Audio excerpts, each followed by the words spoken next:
His name was Ilya. He was only 23 years old, an age when life should be a symphony of first triumphs, dizzying romances, and reckless plans for a future stretching to the very horizon. But his horizon had narrowed to the size of a dirty mattress on the floor and a blurry purple stamp on a government form.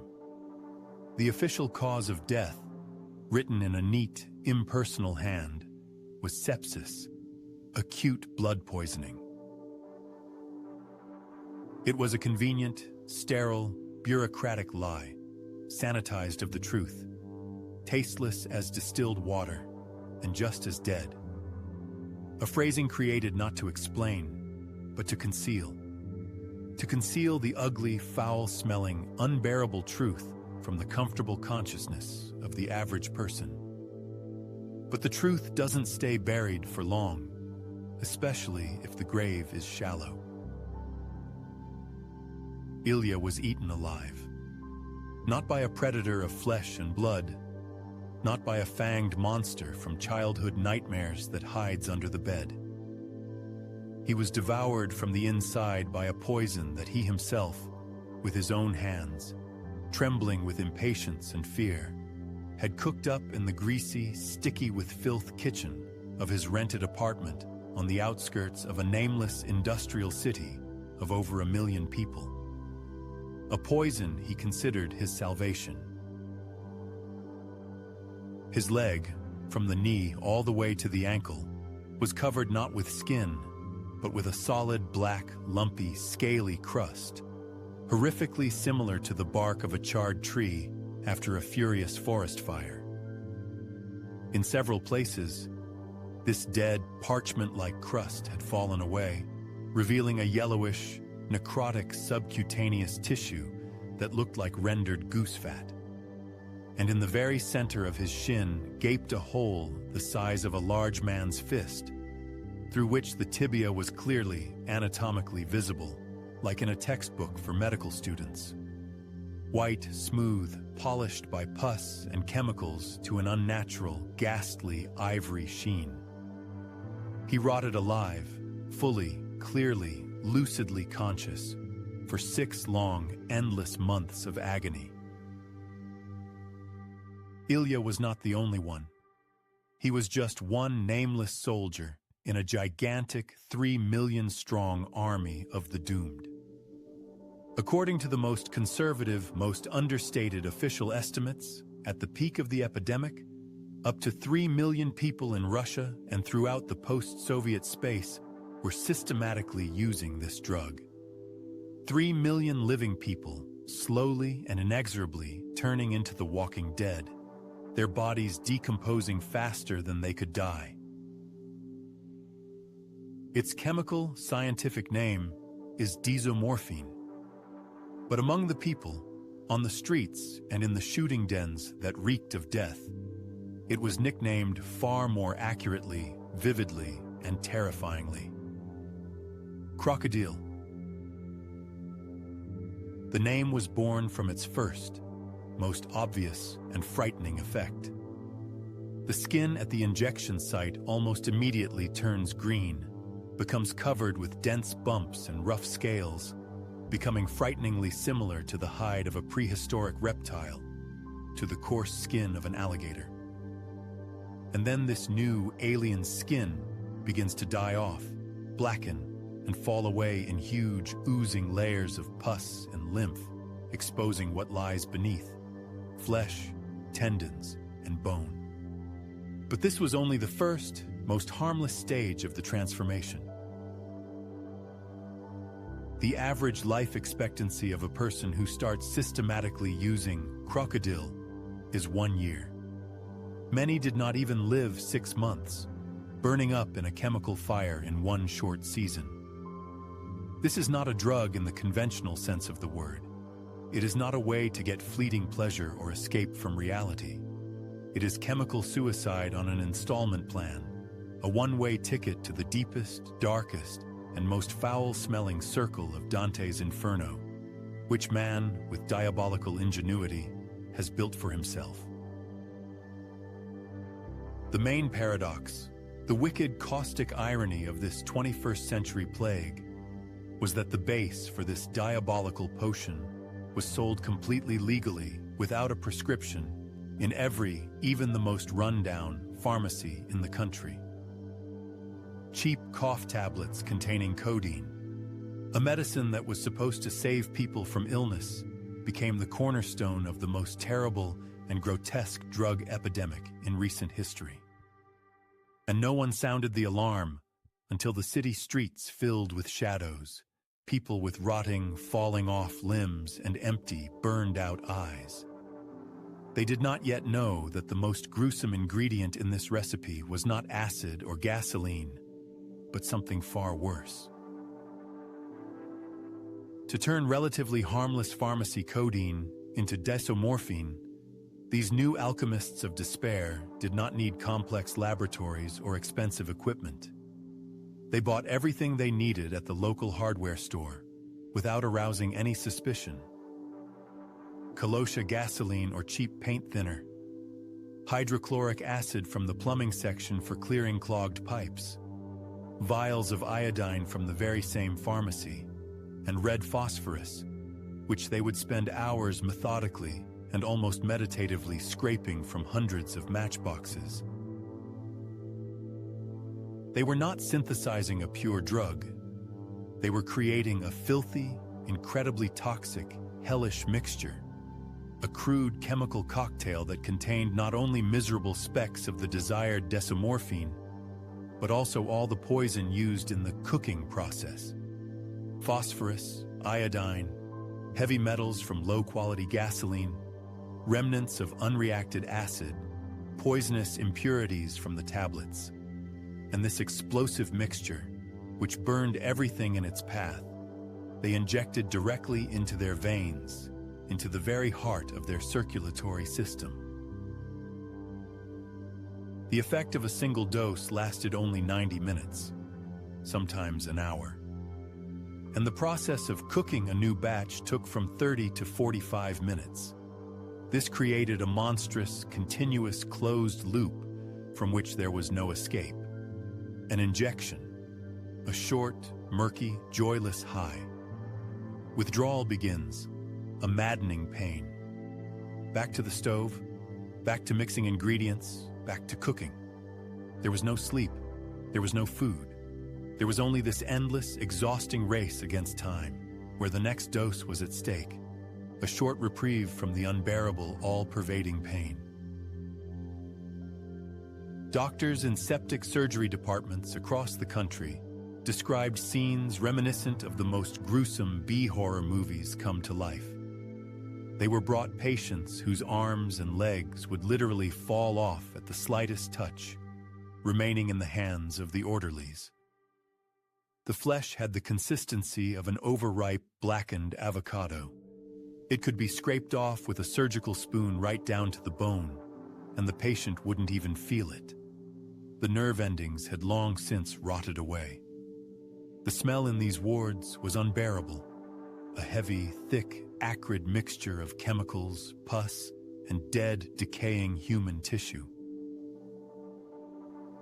It was then, in those operating rooms reeking of death, that it became clear this was not just a problem of drug addiction, but a true humanitarian catastrophe, hidden behind hospital walls and in moldy apartments. A catastrophe that had specific culprits and beneficiaries, counting their astronomical profits. The addiction to KROKODIL was absolute, almost mystical. The withdrawal, the abstinence syndrome, was so torturous that its intensity and cruelty surpassed that of heroin tenfold. It was a total, all-pervading pain that was not concentrated in one place but permeated the entire body, every cell, every atom. People would scream for days on end, bash their heads against walls, break their own bones, just to muffle this inner fire for a single second. Against the backdrop of this agony, the prospect of rotting alive seemed the lesser of two evils. They knew that every injection was another nail being driven into their coffin lid. but the pain of its absence was more terrifying than the most primal, irrational fear of death. This epidemic was not an accident. It did not fall from the sky like biblical retribution or a medieval plague. It became a symptom of a deep, chronic social illness, rotting in the very heart of the country. It was born from the ashes of a collapsed empire, in an atmosphere of total, bleak hopelessness and humiliating poverty. To understand how millions of people voluntarily stepped into this man-made hell, one must go back to a time when the ground beneath the feet of a vast country cracked, and in those deep, dark fissures, a monster was born. And this monster patiently awaited its hour until the ideal conditions for its feast had ripened.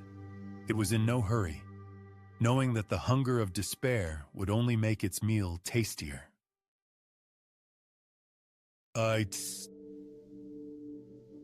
The 90s, an era of collapsed hopes and limitless, wild, bloody opportunities.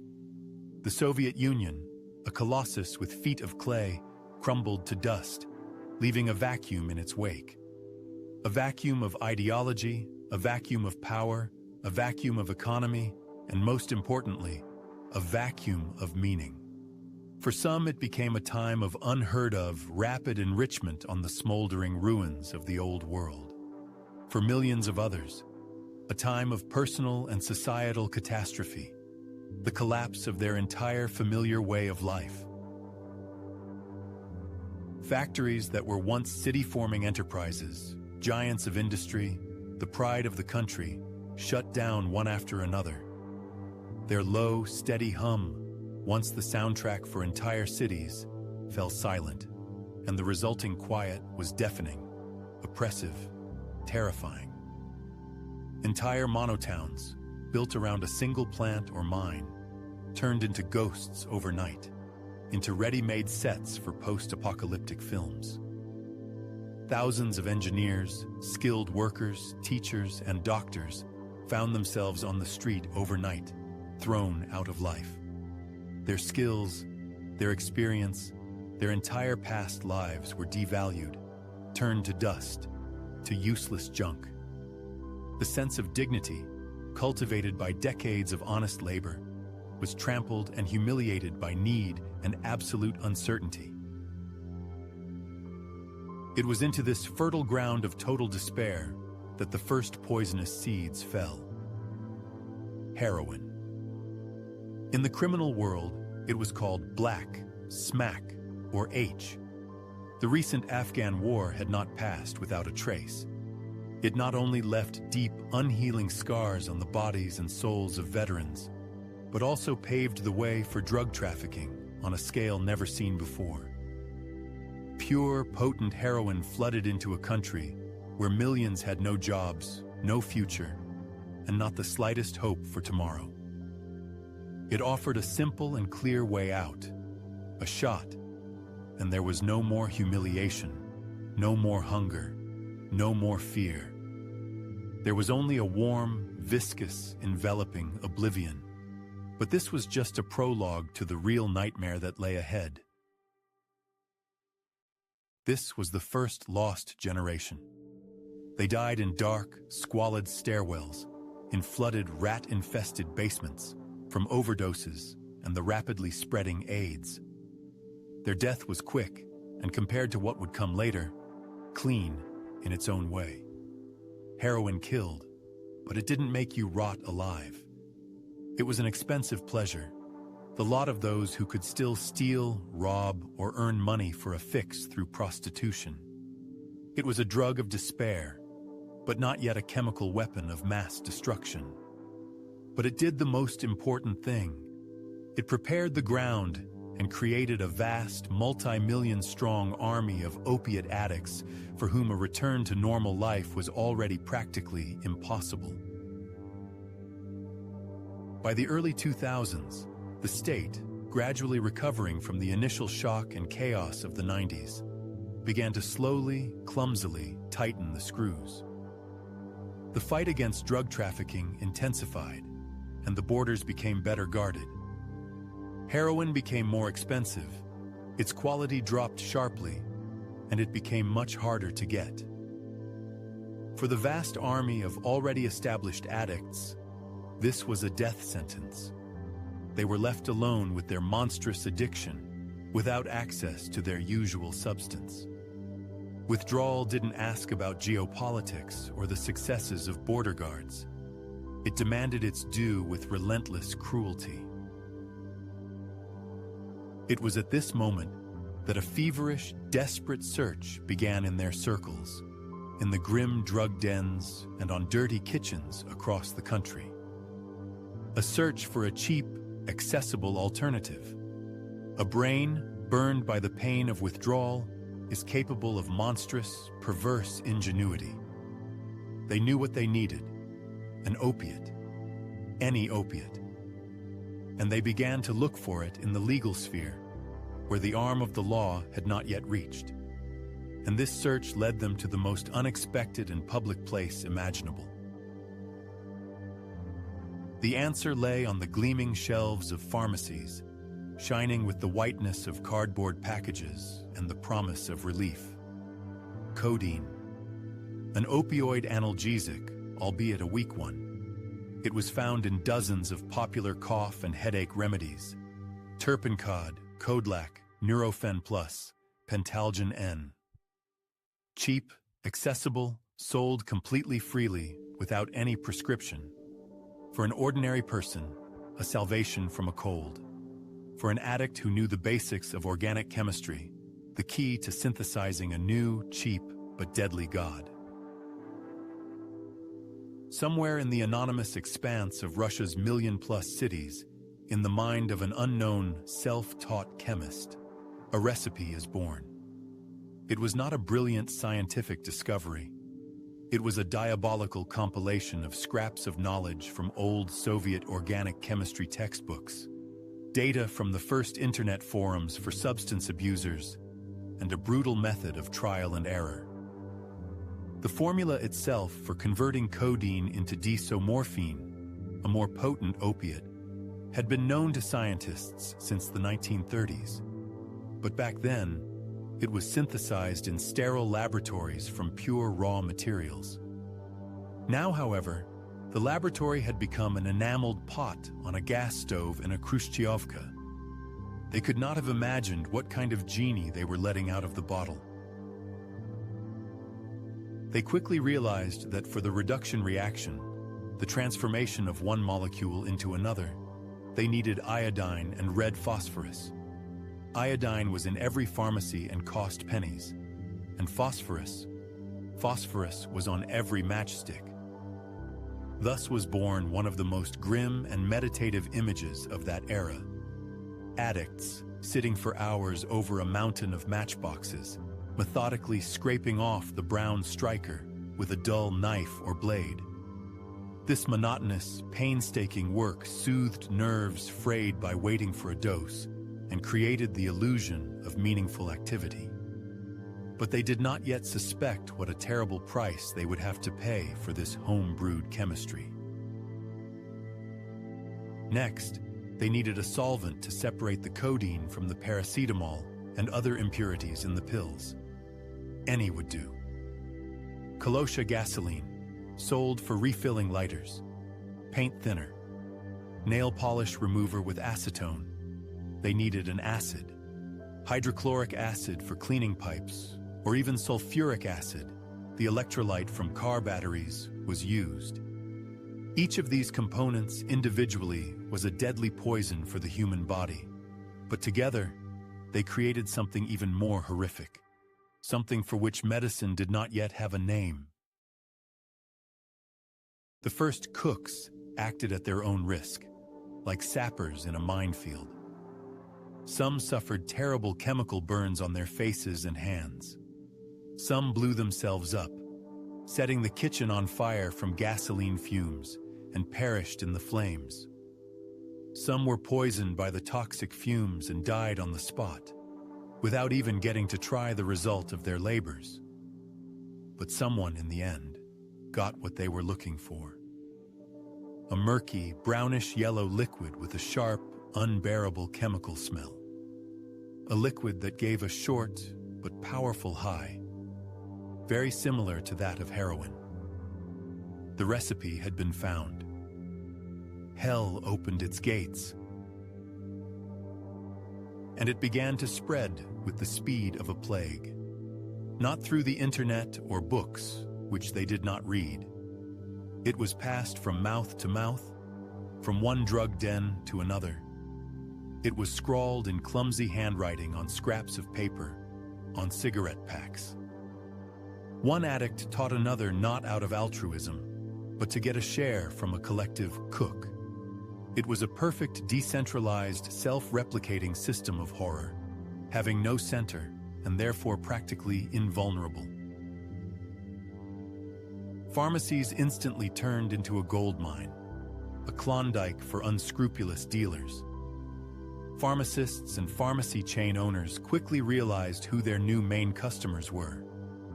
People with gray, puffy faces, trembling hands, and crazed, darting eyes, who came every day, as if to a job, and bought 10 to 20 packs of codeine pills, several vials of iodine, and packages of syringes. Some pharmacy chains struck gold from this epidemic. They turned a blind eye to what was happening because the profits were colossal. They became silent, yet full-fledged, accomplices in this mass suicide. The state was silent. Law enforcement was inactive. The problem was too ugly, too inconvenient, too shameful. It did not fit into the glossy picture of a resurgent Russia rising from its knees in the 2000s. It was easier to pretend it didn't exist, until it began to spill out onto the streets, until living corpses, exuding the smell of rot and chemicals, began to walk through the cities, people from whom passers-by recoiled in horror. But by then, it was already too late. The monster had broken free and begun its bloody feast. And this feast was far more terrifying than anyone could have imagined. It demanded not just lives, it demanded the slow, agonizing destruction of flesh and soul.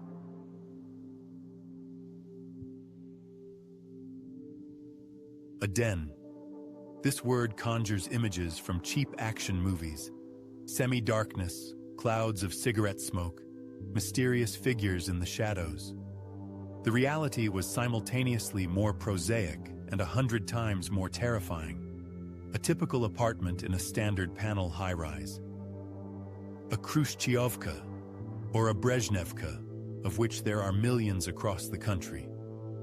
But the air inside was different. It was heavy, dense, viscous, saturated with a bouquet of smells that the human olfactory sense instinctively refuses to accept and analyze, triggering a gag reflex, a spasm in the throat. It was a complex, multi-layered symphony of stench. At its base, the acrid, piercing, brain-drilling smell of iodine, which made the eyes sting and the throat raw. Mixed with it was the sharp, volatile, chemical odor of gasoline or acetone, sweetish and nauseating. Cutting through them, like a basso continuo in a funeral mass, was the cloying, sweet, incomparable stench of rotting human flesh. And over all of this, the stale, sour smell of unwashed sweat, cheap tobacco, and despair ingrained into the walls. This smell permeated the faded wallpaper, the dilapidated furniture, the clothes. It was impossible to wash off or hide from. It was part of this world, its very atmosphere. The center of this world, its heart and altar, was the kitchen. Small, 6 square meters, greasy, cluttered with dirty dishes, empty pill packets, and garbage. On the gas stove, next to a frying pan with the remains of yesterday's petrified pasta, stood another vessel, a small enamel bowl or the cut-off bottom of an aluminum beer can. This was the reactor, the sacred vessel where daily human sacrifices were made to the god Desomorphine. They thought they were controlling the process, but in reality, they had long since become slaves to this ritual. Around the stove, the chemists, people with lifeless eyes and gray, puffy faces. Their movements were either feverishly fast and jerky, if a dose was needed urgently, or sluggish and lethargic, if they had just injected. One of them, the most patient one, is crushing pills into a powder. Tens, hundreds of pills. White, bitter dust settles on the dirty kitchen table, mixing with crumbs and ash. He does this with 2 spoons, methodically grinding the pills into a fine flour, and this monotonous scraping of metal on metal sets the rhythm for everything that is happening. Another, meanwhile, is handling the phosphorus. In front of him is a mountain of empty matchboxes. He methodically, with concentration, scrapes the brown striker off them with the dull blade of a knife. The monotonous, meditative scraping of the blade against cardboard is one of the main sounds of this hell. On a crumpled sheet of paper, a small pile of reddish-brown powder slowly grows. This is the most flammable and dangerous component, capable of igniting from the slightest spark. But the fear of fire was nothing compared to the fear of approaching withdrawal. Then a sacrament begins, similar to a black mass. A little gasoline is poured into a bowl with powder from crushed pills. It is mixed until a thick white paste is formed. It is filtered through a dirty rag, squeezing the murky liquid into a glass. This is the extraction of codeine from paracetamol and other impurities. But this is a dirty, crude extraction. A bunch of byproducts and solvent residues remain in the solution. Already at this stage, the first dose of poison enters the future concoction. Then, acid, water, iodine, and that same phosphorus powder are added to the resulting liquid. The mixture is placed on low heat. The reaction begins. The liquid hisses, bubbles, and furiously changes color. It turns dark purple from the iodine, then a dirty brown. A poisonous vapor that makes the eyes water spreads through the kitchen. Breathing it is the same as drinking poison. But they don't notice. Their goal is near. Their deliverance is almost ready. They bend over the bowl like priests over a sacrificial cauldron, watching the chemical miracle in fascination. The whole process takes about 40 minutes. 40 minutes of tense, nervous waiting. Any mistake can be fatal.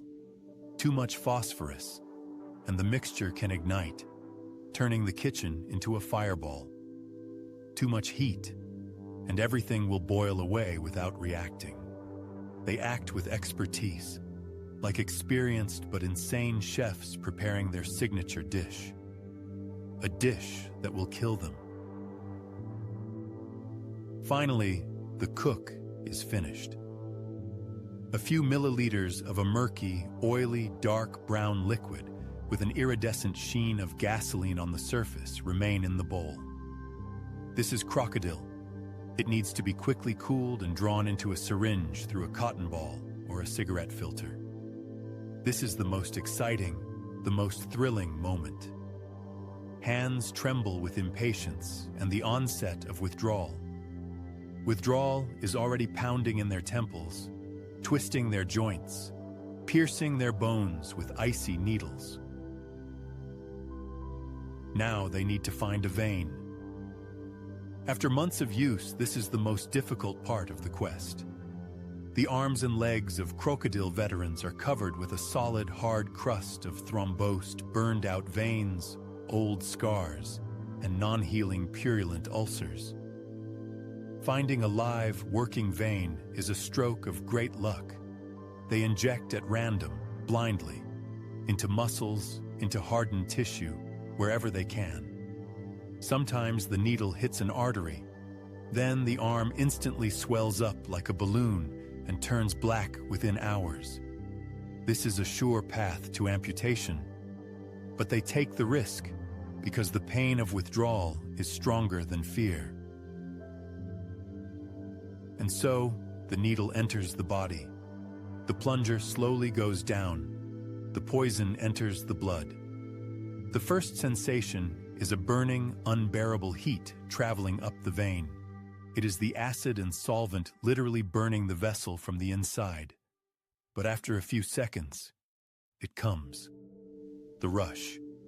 A powerful wave of warmth and murky euphoria that washes away the pain, fear, despair, and the smell of rot. For a few precious minutes, the world becomes tolerable again.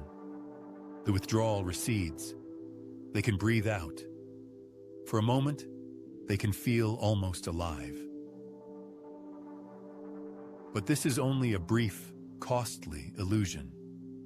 Inside the body, a real chemical war begins at this moment. Dirty, homemade desomorphine is not just a drug, it is a necrotic poison.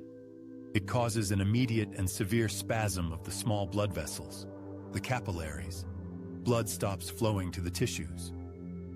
Cells, deprived of oxygen and nutrients, begin to die en masse.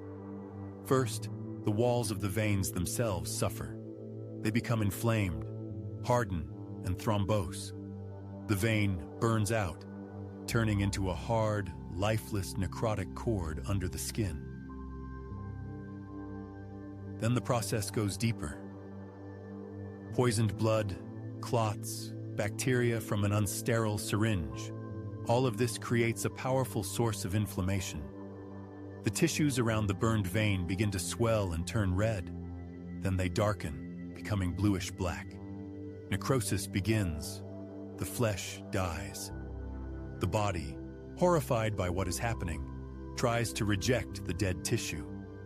Abscesses and phlegmons form, huge cavities filled with foul-smelling pus. The skin above them thins and at some point ruptures, releasing its contents.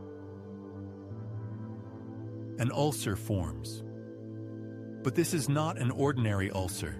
It doesn't heal. On the contrary, it grows with each day, with each hour. With every new injection, even one made in a completely different place, the poison spreads throughout the body, sustaining and intensifying the process of decay. The ulcer expands in width and depth, devouring muscles, tendons, and nerves. Eventually, it reaches the bone. The flesh literally sloughs off like boiled meat, leaving behind a charred, oozing crater with the bone showing white in its depths. And the most terrifying part of all this is that the person feels it all.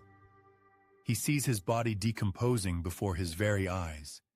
He smells that incomparable odor emanating from his own rotting limb. He lives with it. He wakes up with it. He falls asleep with it.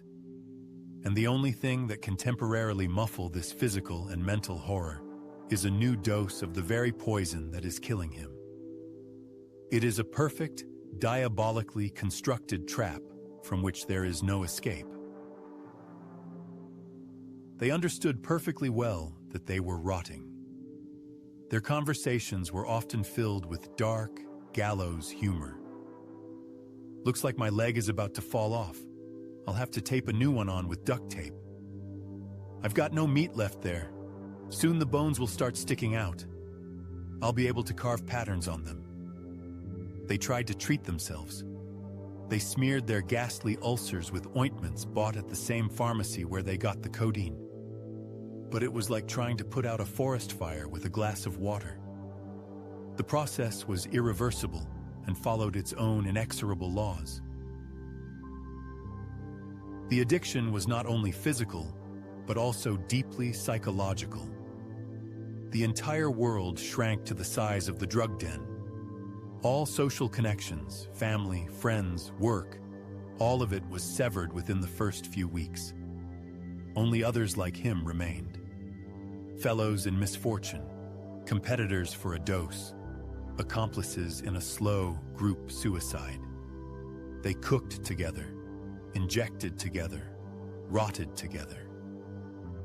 It was their ugly brotherhood, a brotherhood of those doomed to die. But even in this hell, there was a strict hierarchy. There were the cooks, those who knew the recipe perfectly and were skilled at preparing the poison. They were the elite of the den, its brain trust. There were the runners, those who went to pharmacies and hardware stores for the ingredients. And there were simply the consumers, who brought money or something valuable stolen from home in exchange for a dose.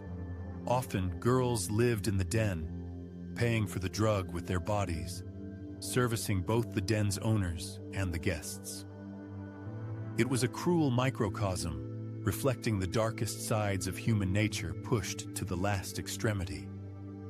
They thought they had hit rock bottom, that it couldn't get any more terrifying. But they didn't know that this bottom had a basement, and what awaited them there, in the sterile rooms of hospitals, was even more horrifying than their homemade hell.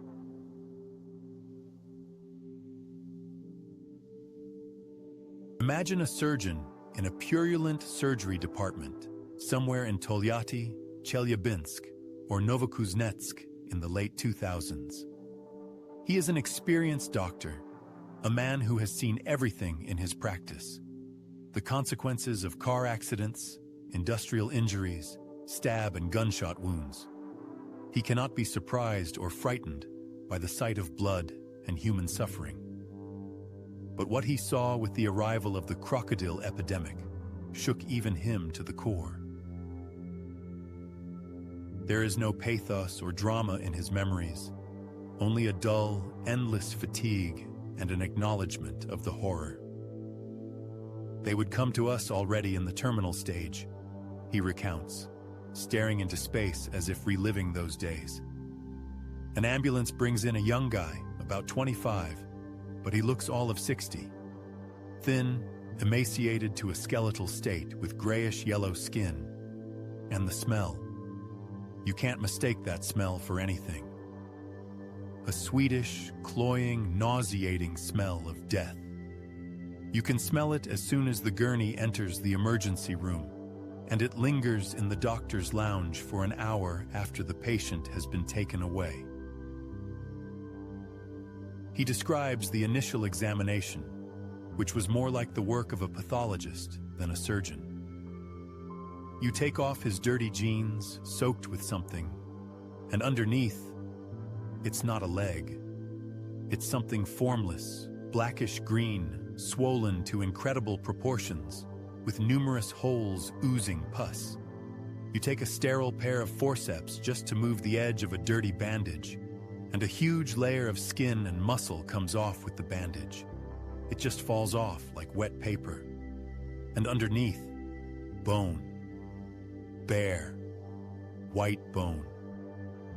And he, this guy, looks at you with completely sober, clear, horror-filled eyes and asks, "Doctor, you're going to save my leg, right?" In these words lies the entire quintessence, the entire tragedy of KROKODIL. The person clings to an illusory hope until the very end, refusing to believe the reality of what is happening to their body. His limb is already effectively dead. It is decaying, but his brain, not poisoned by the drug at that moment, is still functioning completely normally. He understands everything. He is trapped inside his own rotting corpse, watching the process in real time. Amputation was the only way out, the only chance to stop the spread of gangrene and sepsis throughout the body and save the patient's life. But even this seemingly routine operation for a surgeon turned into a nightmare. "We operated on them like on an assembly line," the surgeon continues. "According to all the rules, the amputation line must go through healthy tissue, but they had no healthy tissue. You make an incision on the thigh, where the skin still looks normal, but underneath, Everything is saturated with pus. The vessels are thrombosed. The muscles are flaccid and gray. There's almost no bleeding. The tissues fall apart under the scalpel. It's like cutting a piece of long-rotted meat. Sometimes we had to amputate both legs at once, or an arm and a leg. We were turning young boys and girls into helpless invalids to give them a few more months or, if they were lucky, years of life. But even after amputation, even after surviving this horror, many of them didn't stop. The pain of withdrawal was stronger than the phantom pain from the lost limb. They learned to inject into the groin veins, the veins in the neck, into any accessible vessels, and they would return to the same hospital a few months later, already with gangrene in the stump or another limb. It was a closed, vicious circle of despair that only death could break. The internal organs suffered no less than the limbs. A toxic cocktail of gasoline, phosphorus, iodine, and heavy metals circulated throughout the body, delivering blow after blow to all life support systems. The liver, heroically trying to filter this poison, was being destroyed at a catastrophic rate. Toxic hepatitis developed, followed by rapid cirrhosis. The kidneys were failing, unable to remove tissue breakdown products and chemicals from the body. The heart muscle was wearing out, unable to withstand the toxic load. The immune system was completely destroyed. Any common cold, any trivial virus could escalate into fatal bilateral pneumonia. One of the pathologists who performed an autopsy on a deceased KROKODIL addict described it this way: the internal organs looked as if they had first been scalded with boiling water and then soaked in acid for a long time. The liver was dense, lumpy, and an unnatural bright yellow color, like wax. The kidneys were shrunken. The walls of the blood vessels were thinned and covered with small ulcers on the inside. The entire organism was totally, systemically poisoned. It's not surprising that they died, but that they could live in such a state for any length of time at all. This speaks to the incredible resilience of the human body. The psyche also could not withstand this marathon of horror. Constant, unbearable pain, the clammy fear of death, the awareness of one's own decay, a wretched, bestial life in a filthy drug den. All of this led to severe, prolonged depression and acute psychosis. Many ended their lives by suicide, unable to endure this hell any longer. They simply went out the window. It was the quickest and most reliable way to end the suffering. But there was another, most terrifying and most hidden from outside eyes, side to this addiction. The internal monologue of the doomed. What went on in the mind of a person who looked in the mirror and saw the mark of decay on their own young face? Who went to bed and felt their own leg rotting under the blanket? At first you don't believe it, recounts one of the few survivors, who miraculously got off KROKODIL at the cost of an amputated leg. The first lump appears, a painful hardening on the vein.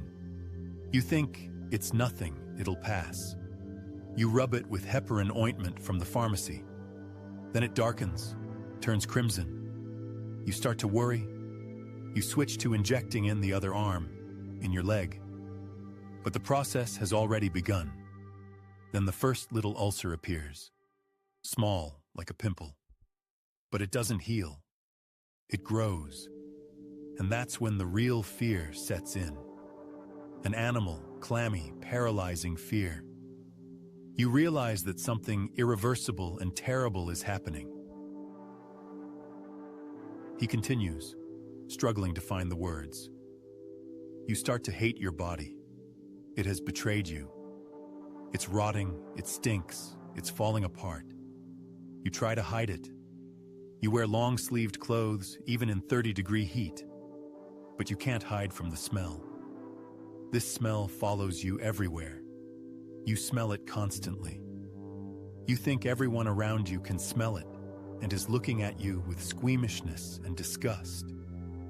And you start to hate yourself. You hate yourself for the weakness, for not being able to stop. And this all-consuming self-hatred, it's worse than the physical pain. It burns your soul to ashes. And to drown out this hatred, this pain, this fear, and this smell, you go and cook another dose. And the circle is complete. It was an agony stretched out over months, a slow, conscious descent into oblivion. They were both victims and their own executioners. And society, which had for so long pretended they didn't exist, was completely unprepared for the consequences. When the epidemic reached its peak, the healthcare system in the regions was simply overwhelmed. There weren't enough hospital beds, not enough surgeons, not enough antibiotics and dressings. But the most terrible legacy of KROKODIL wasn't in the overflowing hospitals or the thousands of amputated limbs. It was something else. The epidemic showed with brutal clarity just how thin the line is between civilization and primitive barbarism. It exposed a terrible, uncomfortable truth. If you strip a person of hope, work, and a sense of self-worth, they very quickly descend into a primal horror where the only goal becomes survival at any cost, even at the cost of rotting alive. It took the authorities years to realize the scale of the catastrophe and to react. Only in mid-2012 were codeine-containing drugs finally made prescription only. This was a decisive blow to the KROKODIL industry. Deprived of its cheap and widely available raw material, the epidemic quickly began to decline. The drug dens emptied out. Surgeons in septic wards could finally breathe a sigh of relief. It seemed the nightmare was over. But this was just a dangerous illusion of victory. It wasn't the end of the war, but merely a change in the theater of operations.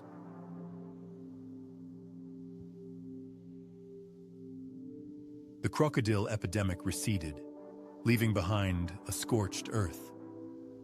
Tens, if not hundreds, of thousands of nameless graves in cemeteries across the country. Tens of thousands of maimed young people without arms and legs, their lives forever broken. An entire generation, wiped out by a chemical war it waged against itself in the grimy kitchens of Khrushchevkas. Official statistics will never be able to reflect the true scale of this tragedy. Many died in their apartments and were found only weeks later by the characteristic smell. They were written off as accidents, as heart failure, as anything at all, just to avoid spoiling the rosy official reports. One might think the story ends there. The monster was defeated, its main weapon, available codeine, removed from pharmacy shelves. But this is a dangerously placating, short-sighted thought. KROKODIL was never the cause. It was only a symptom. An ugly, purulent, foul-smelling boil on the body of a society afflicted by much deeper and more systemic maladies. Chronic poverty, mass unemployment, monstrous social stratification, and a total lack of any prospects for young people in depressive, dying regions. By removing codeine, the authorities eliminated the symptom, but did not cure the disease itself. And it, as any disease would, immediately found a new outlet, a new loophole. Homemade KROKODIL was replaced by a new generation of synthetic drugs, salts, mephedrone and its analogs, and spice, synthetic cannabinoids. Cheap, extremely potent, available via the internet, and a system of anonymous dead drops. They caused not the rotting of the flesh, but the rotting of the mind. The city streets were flooded with new madmen, people talking to invisible interlocutors, throwing themselves in front of cars, jumping out of windows in fits of uncontrollable paranoia. The form had changed, but the essence remained the same. Escapism, a desperate flight from an unbearable reality into chemical oblivion. The story of KROKODIL is a terrible, bloody warning for all of us. It shows that the vacuum left by the absence of hope will always be filled with something. And most often, it is filled by the darkest, most destructive, and ugliest things the human mind can produce in its boundless despair. The recipe for desomorphine was not secret knowledge. It lay on the surface in old chemistry textbooks. And it worked. It was in demand. Because for millions of people, the prospect of a short, murky oblivion followed by a guaranteed, agonizing death seemed more attractive than a long, gray, humiliating life of hopelessness. What happened to those who were at the very center of this hell? Their fates are tragic and, alas, predictable. The vast majority died.